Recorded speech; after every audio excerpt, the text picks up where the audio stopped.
Can you hear me? Hey, yeah, buddy. Hey, it's Garrett. Yeah, buddy. You doing okay? Yeah. How was your weekend? Not bad. My son's plays travel baseball, so it was all about that again this weekend. We were actually off. The band was, so I was at the baseball field all weekend. That must have been a weird not to have a weekend show. It was. Well, we've been trying to do a little more of that this year. Like work one weekend off a month or something. Well, I mean, the band, you guys are definitely getting to the point where you can start saying, no to things.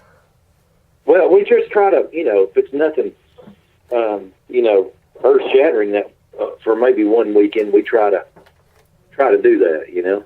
Do you find that with how big the band has become? I mean, well, I guess just to preface that, everyone in the band already had a full career before Balsam Range started. Right. Do you find now that it's kind of taken on a life of its own that you have to make these choices, or else like things either get out of hand or just people get frustrated? Well, sometimes, yeah. What we have to start doing now is look at the following year. We've already started. We look at the school calendar and say, okay, now here's spring break, fall break. Let's block that week off so we can do something with our families. And then, we'll, the big festivals book a year in advance at least. So yeah. you kind of heads up on that and say, you know what, unless it's a ridiculously high-paying show or something like that, or one of the majors moves or something, let's block off such and such a week for this and that. And that way it's, because you have to get out ahead of it. What do you think when someone says Balsam Range is 10 years old? The most amazing factor is somebody hadn't got killed in 10 years. What does that number mean to you as a musician, and also just the fact that you guys are it's still the same group, still the same group of friends? Yeah, it's amazing because it could have, every band in the world's one bad weekend away from non-existence, so it's pretty amazing, really.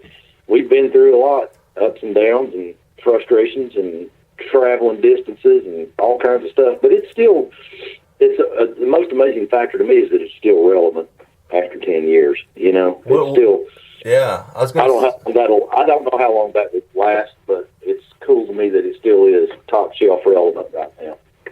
What is it about the band and the relationship with those guys that keeps it that relevant and that together? Sometimes I wonder is the fact that you guys already have been on the road for years and knew all the same mistakes a lot of young bands make when it comes to decisions and also stuff like that, I think that what keeps us all fresh with it is that it does seem to move. It's making progression all the time. And I don't think it's supposed to be out yet, but we just hooked up with a new it's the same booking agent, but he's hooked up with one of the big agencies and in a management company, and it puts us at a different level altogether. That's not out yet. Yeah, probably won't be till IBMA, but there's still stuff to be done. It's not gotten. We're going back to the same old things year after year after year. Some we do, some of the stuff we really really like, but it's if I had to just go to the same cow pasture thing year after year after year, I don't know how long anybody could stand that. Well, the last thing you want to become is a nostalgia act too. Yeah, and just it's not resting. It's still moving forward, I guess I should say. Well, everyone in the band has definitely different tastes in music, and everyone appreciates those differences. Right, yeah, and we've learned. We've learned that nothing's. If somebody brings something in that sounds totally screwy, we still have enough sense to try it, because by the time we play it, it still turns into something. Yeah. That sounds like a. Well, you guys have never shied away from projects that are outside of the quote-unquote genre lines. Not really, no. I mean, we know our limitations as far as players and singers go, but it's material. I'm all the time thinking, how do I take this Beatles tune and make it work? I'll have songs in my head for several years thinking, how can we make this work? One Way Out was one of them. I thought, there's got to be a way we can do that. Well, it's that thing, like I was talking to Graham Sharp, and he had said, it's, the older he gets, the more he realizes it's about serving the song rather than the own personal interest or whatever, Yeah, I mean they'll play themselves. Good songs will. They're not hard. They're not. They don't. They're, if you have to just beat a song to death like a blacksmith and try to forge it into something, then it's probably not going to work. Yeah. So you got what? No, I was just saying they play themselves a lot, and a lot of times they'll just arrange themselves.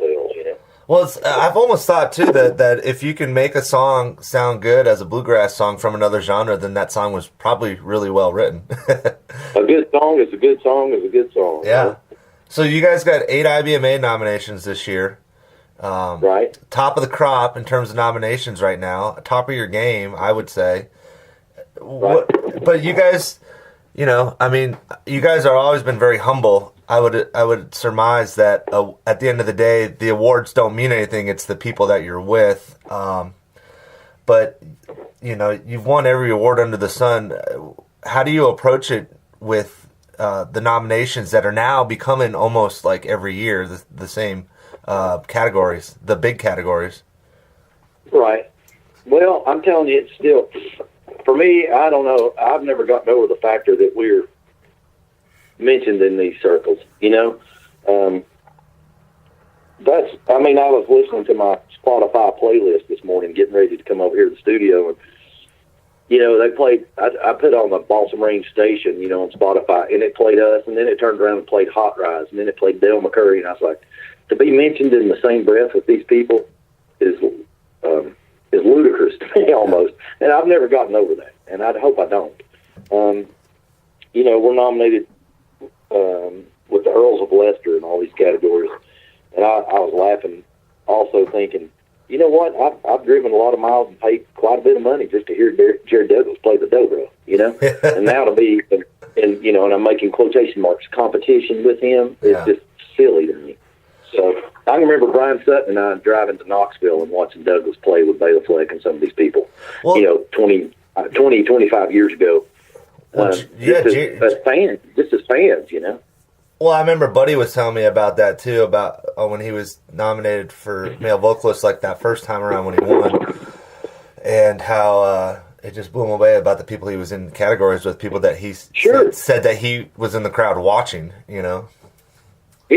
Yeah, Buddy used to talk about it. He said, how is this possible? He said, I used to go to Merle Fest and camp out for the week down there in the creek bottom, and sleep in the rain just to hear these people. And now we're standing backstage with them. Are you kidding me? Well, it's that thing, too, like you were saying with we went in the year that time. We were standing back there talking to Del McCurry, just excited we were talking to Del McCurry. Oh, I remember that. Yeah. You guys were so excited you didn't even hear that you had won.